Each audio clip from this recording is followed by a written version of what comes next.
भला हुआ मेरी माला टूट गई, मैं राम भजन से छूटी। भला हुआ मेरी माला टूट गई, मैं राम भजन से छूटी। मेरे सिर से टली बला, भला हुआ मेरी माला टूट गई, मैं राम भजन से छूटी। मैं राम भजन से छूटी। नमस्कार मेरे प्यारे भाइयों, मेरे परमात्मा के प्यारे जीव हंसों। मैं हमेशा मालिक से यही दुआ करूंगा कि आप सब मेरे भाइयों का विवेक पहले से ज्यादा और ज्यादा और ज्यादा से ज्यादा बढ़ता ही जाए। बस मेरे दिल की यही अरदास है कि ऐसी कोई चीज ना रहे जो आपको समझ ना आए। हर चीज आपको बिल्कुल क्रिस्टल क्लियर होती जाए। बस यही चाहूंगा मैं, यही अरदास करूंगा उस बंदी छोड़ से, उस परमपिता परमात्मा से कि वो आपके विवेक शक्ति में बढ़ोतरी करता ही जाए और ऐसा कोई भी अज्ञान ना रहे इस दुनिया में जो आपको 1% भी भ्रमित कर पाए। कुछ ना रहे ऐसा। आपका ये भाई आपकी पूरी मदद करने के लिए तैयार है। बस आप निष्पक्ष भाव से इस सत्संग को सुनते रहिए और उस पर विचार करते रहिए। विवेक लगाइए कि जो मैंने बात कही है वो सत्य है या असत्य है। जवाब मेरे भाई आपके अंदर से ही आएगा। उस परमात्मा का जवाब आपके अंदर से आएगा। बस उसको पहचानने की कोशिश करो। साहिब बंदगी।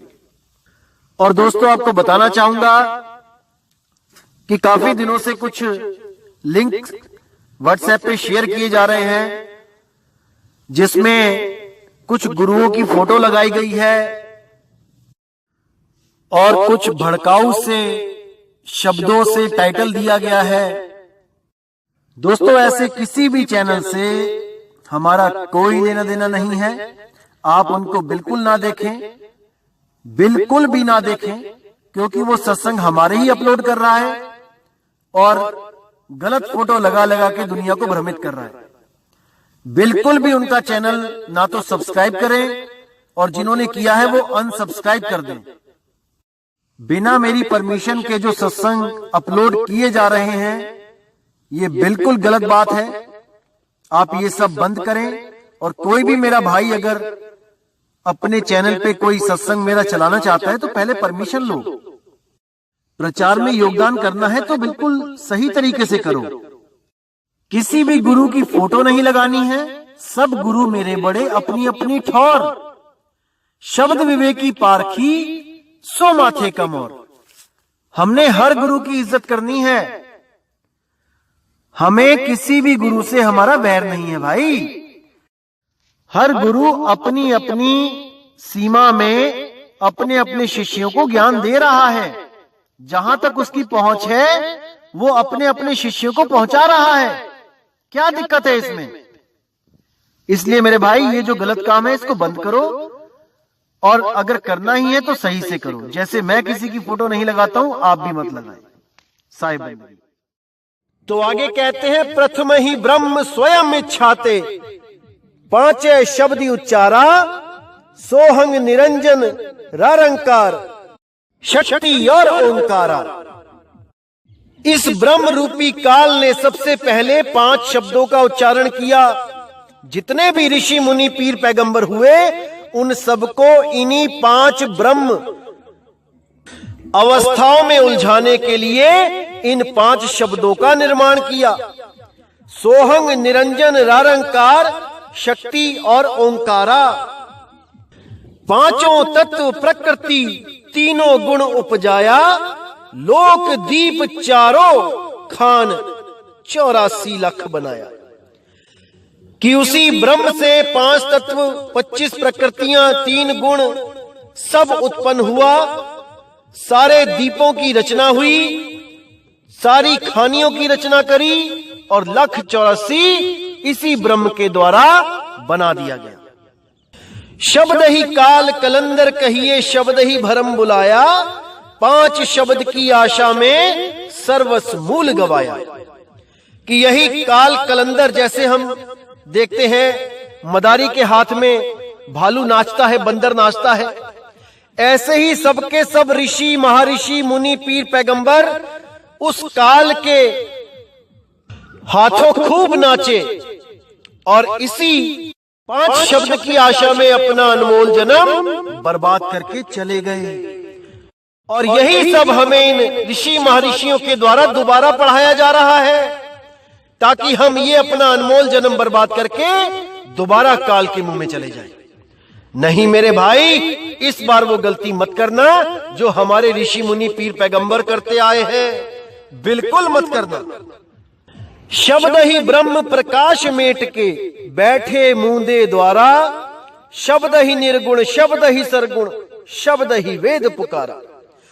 कि यही ब्रह्म, ये जितने भी तत्वों का प्रकाश है, जैसे अर्जुन को जो प्रकाश दिखाया गया था रण क्षेत्र में, रणभूमि में, करोड़ों अरबों खरबों सूरज जैसे कुरुक्षेत्र की धरती पे उतर आए, ऐसा ही प्रकाश ये अंदर भी दबा के बैठा है, अंदर भी छुपा के बैठा है। जैसा प्रकाश ये बाहर दिखा सकता है, उससे अनंत गुना ज्यादा प्रकाश ये अंदर रूहानी मंडलों में दिखा सकता है। और इसी प्रकाश में इस जीव को उलझाकर ये धोखे में रखा जाता है कि तुम्हें परमात्मा की प्राप्ति हो गई है, तुम्हें वो शब्द गुरु मिल गया है और तुम अब मुक्त हो। इसी भ्रम में ये जीव भूल के 184 में चला जाता है। शब्द ही निर्गुण शब्द ही सुरगुण, शब्द ही वेद पुकारा। कि निर्गुण निराकार की भक्ति करने वाले भी कह रहे हैं कि हम शब्द गुरु हैं, और सरगुण साकार की भक्ति करने वाले भी कह रहे हैं कि हम शब्द गुरु हैं, और वेदों की जो व्याख्या कर रहे हैं वो भी यही बोल रहे हैं कि हम शब्द गुरु हैं। अरे मेरे भाई, देह गुरु और शब्द गुरु में क्या फर्क होता है, इसको अच्छी तरह समझ लो, समझा रहा हूं। जो भी प्रकृति मंडल में आपको दिखाई देता है, कुछ भी दिखता है, कोई भी शरीर दिखता है, वो प्रकृति के अधीन है। प्रकृति पैदा हुई है तो 5 तत्व 3 गुण पैदा होके कोई शरीर बना है।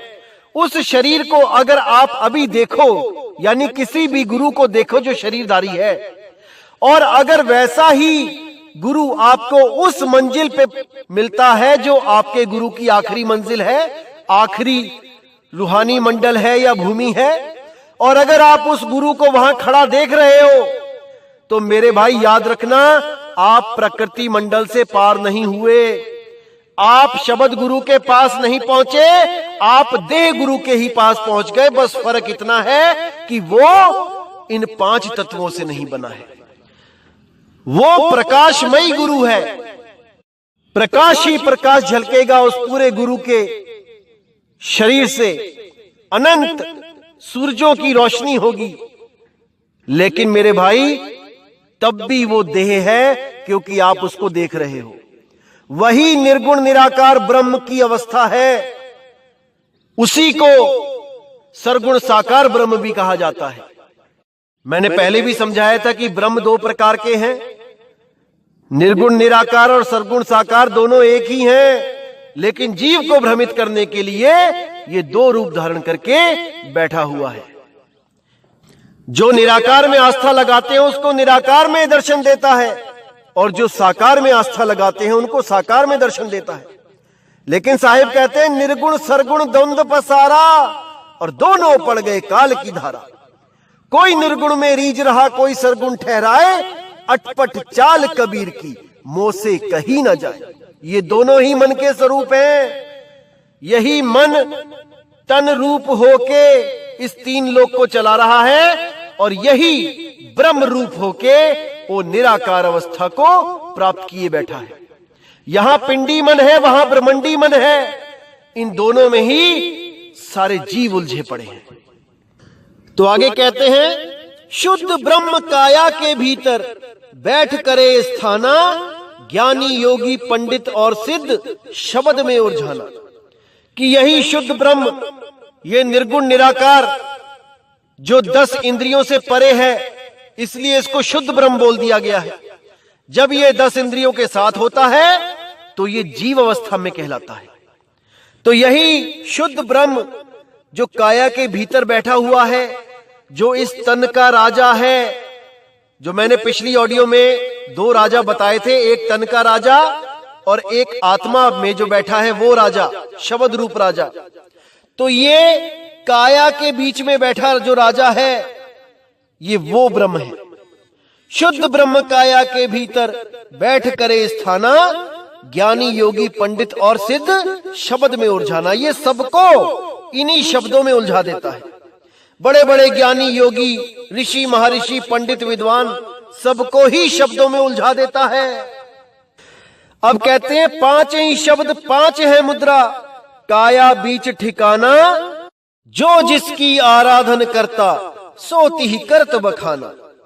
यानी ये 5 शब्द ज्योत निरंजन ओंकार आरंकार सोहंग सतनाम, ये 5 शब्द 5 ठिकाने भी इसी काया में है, और 5 मुद्रा ये भी इसी काया में है। खेचरी भूचरी चांचरी अगोचरी उन्मुनी, ये 5 मुद्राएं ही भरम जाल हैं, जो मैंने अपनी पिछली ऑडियोज में मुद्राओं के बारे में बताया है। अच्छी तरह समझ लेना, अगर उनमें से एक भी मुद्रा आपको कोई गुरु करने को देता है तो समझ जाना मेरे भाई कि वो अधूरा गुरु है, वो पूर्ण सतगुरु नहीं है। तो कहते हैं जो जिसकी आराधना करता है वहां तक का ही ठिकाना बता पाता है। जो देवी देवताओं की पूजा करता है वो देवलोक को जाता है, जो भूत प्रेतों की पूजा करता है वो भूतों के बीच जन्म लेता है, जो पितरों की पूजा करता है वो पितरलोक में चला जाता है, और जो ब्रह्म की पूजा करता है वो ब्रह्मलोक को प्राप्त हो जाता है। उसके बाद फिर से उसको 84 लाख में जाना पड़ता है। लेकिन जो इस ब्रह्म से पार हो जाता है वो दोबारा इस सृष्टि में कभी नहीं आता। तो आगे कहते हैं, शब्द निरंजन चांचरी मुद्रा, है नैनन के माही, ताको जाना गोरख योगी, महा तेज तपताही। कि जो पहला शब्द जो ज्योत निरंजन है, उसकी साधना गोरख योगी ने करी और बहुत ही ज्यादा तप करके रिद्धियों सिद्धियों के मालिक बन बैठे। शब्द ओंकार भूचरी मुद्रा, त्रिकुटी है स्थाना, व्यास देवता ही पहचाना, चांद सूरत ही जाना। जो ओंकार शब्द था वो व्यास देव जी ने सिमरन किया, उसका जाप किया और सूर्य चंद्र लोक तक ही पहुंच पाया। सोहंग शब्द अगोचरी मुद्रा, भंवर गुफा स्थाना, शुक देव मुनिता ही पहचाना, सुनी अनहद को काना। जो सोहंग शब्द अगोचरी मुद्रा है वो शुकदेव मुनि जी ने उसका अभ्यास किया और भंवर गुफा तक पहुंच पाए, और वहां पर उस अनहद नाद को, जो सोहंग की नाद चल रही है, जो सोहंग सोहंग धुन चल रही है, जो श्वासों की धुन बिना जाप किए अपने आप हो रही है, उसको पहचान कर शुकदेव जी अपने आप को मुक्त समझने लगे। आरंकार खेचरी मुद्रा, 10वां द्वार ठिकाना, ब्रह्मा विष्णु महेश आदि लो, रारंकार पहचाना। जो रारंकार खेचरी मुद्रा वो 10वें द्वार का जो साधना थी, जो इंगला पिंगला सुषमना से प्राणों को खींच के 10वें द्वार तक ले जाया जाता है, वो साधना ब्रह्मा विष्णु महेश जी ने करी और अपने आप को मुक्त समझकर ये अनमोल जीवन बर्बाद कर गए। शक्ति शब्द उन्मुनी मुद्रा, बसे आकाश सनेही, झिलमिल झिलमिल ज्योत दिखावे, जाने जनक विदेही। जो सबसे आखिरी उन्मुनी मुद्रा है, जिसको राजा जनक ने प्राप्त किया, और झिलमिल झिलमिल वहां पर ज्योत दिखने लगी, और वो अपने आप को विदेही समझने लगे। यहां तक कि आज हम उनको विदेही के नाम से भी जानते हैं। आप गूगल पे भी विदेही लिख के सर्च करोगे कि विदेही का मतलब क्या है, तो वहां राजा जनक का नाम भी लिख के आ जाता है, क्योंकि सब यही समझते हैं कि राजा जनक विदेही थे। असल में वो विदेही नहीं थे। क्यों नहीं थे, इसी का आपको प्रमाण मिल जाता है रामचरितमानस में पेज नंबर 268 पे। विदेही का मतलब पहले समझ लो क्या होता है। विदेही का मतलब होता है जो देह से न्यारा हो चुका हो, जो शब्द में समा चुका हो, जो काम क्रोध लोभ मोह अहंकार में नहीं उलझ सके, वो ही विदेही है। और केवल विदेही पुरुष बंदी छोड़ कबीर साहब हैं, जो कहते हैं ना काहू से दोस्ती ना काहू से बैर। तो आप देखिए कि राजा जनक ने जब सीता जी का विवाह किया, तो वो भी उनके मुंह में आंसू बहाने लगे। तो क्या लिखा है तुलसीदास जी ने वहां पे, भय विकल खग मृग ही भांति, मनुज दशा कैसे कहीं जाती, बंद समेत जनक तब आए, प्रेम उमग लोचन जल छाए। यानी जब पक्षी और पशु तक इस तरह विकल हो गए, तब मनुष्यों की दशा कैसे कही जा सकती है। तब भाई सहित जनक जी वहां आए, प्रेम से उमड़कर उनके नेत्रों में यानी प्रेमाश्रुओं का जल भर आया, यानी वो रोने लगे। तो रोने लगे तो इसका मतलब उनका कनेक्शन देह से था, वो मोह को त्याग नहीं पाए थे, वो दोबारा मोह में उलझ गए थे विदेही कहलाने के बाद भी। तो आगे कहते हैं, सिए बिलो की धीरता भागी, रहे कहावत परम बिरागी, लीनी राय और लाई जानकी, मिटी महामर जाद ज्ञान की। यानी कि सीता को देखते ही उनकी धीरता भाग गई। जो ये खुद को समझते थे कि मैं बहुत धीर हूं, मैं विदेही हूं, सारी धीरता भाग गई सीता को देखते ही।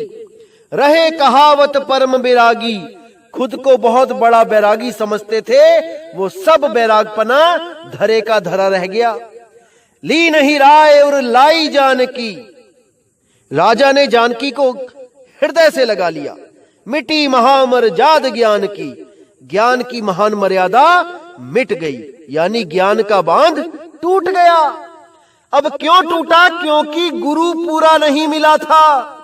अगर गुरु पूरा मिल गया होता तो उनको कभी भी ये मोह जकड़ नहीं पाता, क्योंकि उनका गुरु जो अष्टावक्र जी महाराज थे वो भी केवल ब्रह्म ज्ञानी महर्षि थे, वो संत महात्मा नहीं थे। इसीलिए उनके शिष्य राजा जनक मुक्त नहीं हो पाए, अष्टावक्र जी भी मुक्त नहीं हो पाए और उनके शिष्य राजा जनक भी मुक्त नहीं हो पाए। वही राजा जनक जब बाबा नानक बनके इस दुनिया में आए तो दोबारा से ही वही साधना शुरू कर दी थी वेदों पुराणों वाली, लेकिन दया हुई बंदी छोड़ की, जो बेई नदी पे प्रकट होकर उनको अपना शिष्य बनाया और हमेशा के लिए उनको ऋषि महर्षियों के ज्ञान से दूर करके सार शब्द सत्य नाम का ज्ञान देकर मुक्त कर दिया। नहीं तो वो फिर किसी ऋषि महर्षि के चक्कर में आके यज्ञ साधना करते हुए, नाक पे ध्यान लगा के इंगला पिंगला के दरवाजा खोलते हुए जाते और फिर भ्रमित हो जाते। जो भी गुरु इंगला पिंगला सुषमना का दरवाजा खुलवाने की बात कर दे, उसको तत्काल त्याग देना चाहिए, तत्काल त्याग देना चाहिए। इसीलिए नानक जी ने कहा, त्रिकुटी छूटी विमल मंझार। इस त्रिकुटी को जो छुड़वा दे वही सतगुरु है। जो सुरती को त्रिकुटी से हटा के शब्द में लगा दे वही सतगुरु है। त्रिकुटी का मतलब यहां सुषुम्ना नाड़ी की बात कर रहा हूं मैं। ये नाड़ी, ये हड्डी, मज्जा, ये सब शरीरों का खेल है भाई। जब शरीर नहीं रहेगा तो कहां ध्यान लगाओगे? अभी विचार कर लो, अभी समय है। तो आगे कहते हैं 5 शब्द 5 है मुद्रा, सो निश्चय कर जाना, आगे पुरुष पुराण नहीं अक्षर, तिनकी खबर ना जाना। कि ये सब इन्हीं 5 शब्द 5 मुद्राओं में उलझ के रह गए और आगे जो पूर्ण पुरुष है, जो नी अक्षर परमात्मा है, जो शब्द गुरु है, उसकी खबर नहीं जान पाए। 9 नाथ 84 सिद्ध ले, 5 शब्द में अटके, मुद्रा साध रहे घट भीतर, फिर औंधे मुंह लटके। ये 9 नाथ 84 सिद्ध, ये ऋषि मुनि, ये महात्मा जितने भी ब्रह्म की साधना कराने वाले आए, यहां तक कि ब्रह्मा विष्णु महेश के लिए भी बोल दिया कि मुद्रा साध रहे घट भीतर, फिर औंधे मुंह लटके। ये दोबारा इसी जन्म मरण में उलझ गए। जितने भी ये 5 मुद्राओं की साधना करते हैं, ये सब ब्रह्म ज्ञान को प्राप्त होके दोबारा जन्म मरण में आ जाते हैं। 5 शब्द 5 है मुद्रा, लोक दीप यम जाला, कहे कबीर अक्षर के आगे निह अक्षर उजियाला। कि यही 5 शब्द 5 मुद्रा, लोक दीप यम जाला, यही 5 लोक यानी 5 ब्रह्म अवस्थाएं हैं, यही 5 भूमियां हैं, यही 5 रूहानी मंडल हैं। इन्हीं 5 के चक्कर में सारी दुनिया फंसी पड़ी है। कहे कबीर अक्षर के आगे नी अक्षर उजियाला। कि ऐसा गुरु ढूंढ लो जो इन अक्षरों के जाल से, 52 अक्षरों के जाल से, मंत्रों के जाल से, वेद पुराणों के जाल से आपको निकाल के उस नी अक्षर सार शब्द रूपी परमपिता परमात्मा में आपकी सुरती लगवा दे और आप हमेशा के लिए इन जन्म मरण के बंधन से मुक्त हो जाओ। बस यही सतगुरु बंदी छोड़ का ज्ञान है। इसके अलावा कुछ भी पढ़ते हो, गुणते हो, सीखते हो, समझते हो, वो काल जाल है। केवल सुरत शब्द का ज्ञान होना चाहिए, इसी से हर जीव का कल्याण हो सकता है। लेकिन आजकल के पोथीवाचक मोटे मोटे ग्रंथ लेके बैठे हैं और उन्हीं को पढ़ने से, उन्हीं को समझने से सोचते हैं कि हम तो ज्ञानी बन गए। नहीं मेरे भाई, आप जब तक शब्द गुरु, उस परमपिता परमात्मा, उस सार शब्द, उस निज नाम को नहीं जानोगे, तब तक आप कभी बंधन से मुक्त नहीं हो सकते। इसीलिए बोला गया है, सोई गुरु पूरा कहावे, 2 अक्षर का भेद बतावे, एक छुड़ावे एक लखावे, तब प्राणी निज घर को जावे। कोई ग्रंथ नहीं रटावे, कोई दोहे नहीं रटावे, छोटी सी बात बतावे, 52 अक्षरों को बतावे और उनको छुड़ा के उस आदि अक्षर का लखाव करा दे। बिल्कुल सिंपल, कुछ नहीं करना। और सुरती को शब्द का इशारा मिलते ही सुरती अपने आप उस शब्द को याद करने लग जाती है। जैसे गाय अपने बछड़े को हमेशा याद रखती है, चारा भी खाती रहती है मैदानों में, और उसकी सुरती अपने बच्चे की तरफ भी रहती है। तो इसी तरह उस सार शब्द, उस शब्द गुरु को हमने ध्याना है जो देह के बंधनों से न्यारा है। वो इस देह में नहीं है, लेकिन सतगुरु ने जहां भी देह के मूल कमल और इन कमल उन कमल की बात करी, वो केवल आपको इतना बताने के लिए कि जिस शरीर में आप रहते हो, उस शरीर में काल ने भी बहुत सी रचना कर रखी है आपको भरमाने के लिए। सही रास्ता बताने वाला गलत रास्ते का भी भेद खोलता है, लेकिन ये आप देखो कि आपने केवल सही रास्ते को पकड़ना है कि आपने गलत रास्ते में चले जाना है। कबीर साहब साफ कहते हैं कि इस काया से वो शब्द है न्यारा, उसको समझना पड़ेगा मेरे भाई। तो दोस्तों, उम्मीद करता हूं कि आज के सत्संग से आपका विवेक काफी जगा होगा। और यही 5 ब्रह्म अवस्थाएं हैं जो कर नैनो दीदार महल में प्यारा है में जो 5 ब्रह्म की बात करी जाएगी, यही वो 5 ब्रह्म अवस्थाएं हैं। जिनमें सब उलझ गए, आंख बंद करके कान बंद करके उसी शब्दों में उलझ गए। ये सब भेद खोले जाएंगे, आप बिल्कुल चिंता ना करें। तो दोस्तों, आज का जो शब्द है यही समाप्त करता हूं और पूरी उम्मीद करता हूं कि आपको बहुत सी चीजें आज क्लियर हो गई होंगी। इसी के साथ दोस्तों मुझे विदा करें और आपसे कहना चाहूंगा दोस्तों,